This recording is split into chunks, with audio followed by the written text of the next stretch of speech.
ఈ వీడియోలో కనిపిస్తుందండి డాగు. ఆ డాగ్ చేసిన ఘనకార్యం ఎంత అంత కాదు. దానివల్ల మా అపార్ట్మెంట్లో అందరి చేత తిట్లు తిన్నాను. ఇది ఏం చేస్తుంటే నేను ఫుడ్ పెడతానండి. ఒక 9 డాగ్స్ నా ఇంటి చుట్టూ ఉంటాయి. 9 ఒకటి చనిపోయిందండి. 9 ఉన్నాయి ప్రజెంట్. 10 ఉండేవి యాక్చువల్లీ. ఇది ఏం చేసిందంటే అపార్ట్మెంట్లోకి వచ్చి ప్రతి ఇంట్లో, అపార్ట్మెంట్లో 4 ఫ్లోర్స్ ఉంటే 4 ఫ్లోర్స్లో ప్రతి ఇంట్లో ఒక చెప్పు తీసుకెళ్ళిపోవడం, కొరికేసి పడేయడం. పాపం మా మరతలది కూడా కొత్త చెప్పులు తీసి బయట పెడితే తీసుకెళ్ళి కొరికేసిందండి. వాళ్ళందరితో నేను మాటలు పడలేక చచ్చాను.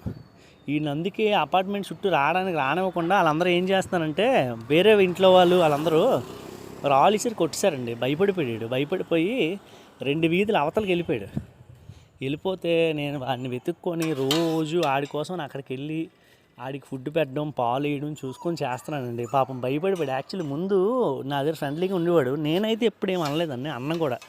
ఎందుకంటే నాకు తెలుసు వాటి ఫీలింగ్స్ ఏంటన్నది. నా చెప్పులు కూడా 2 కొరికేసింది. నో ప్రాబ్లం, ఏం కాదు. వాటి కోసం నేను ఏదైనా చేయగలను. నేను రోజు ఇలాగ 40-50 డాగ్స్కి ఫీడ్ చేస్తానండి. నాకు అదొక ఆనందం, అంతే, సంతృప్తి. నాలాగా చాలామంది ఉన్నారనే విషయం తెలిస్తే చాలా హ్యాపీగా ఉంటుంది. రోజు చాలామంది కామెంట్ చేస్తున్నారు. చాలా థ్యాంక్స్ అండి. మన ఛానల్ సపోర్ట్ చేయండి. ఇంకా ఎవరైనా వాట్సాప్లో మెసేజ్ చెప్తే మెసేజ్ చేయండి. మీరు ఎక్కడి నుంచి ఏంటి అనేది మెసేజ్ చేయండి. అప్పుడు నాకు తెలుస్తుంది మీరు ఎక్కడి నుంచి అనేది. Thank you.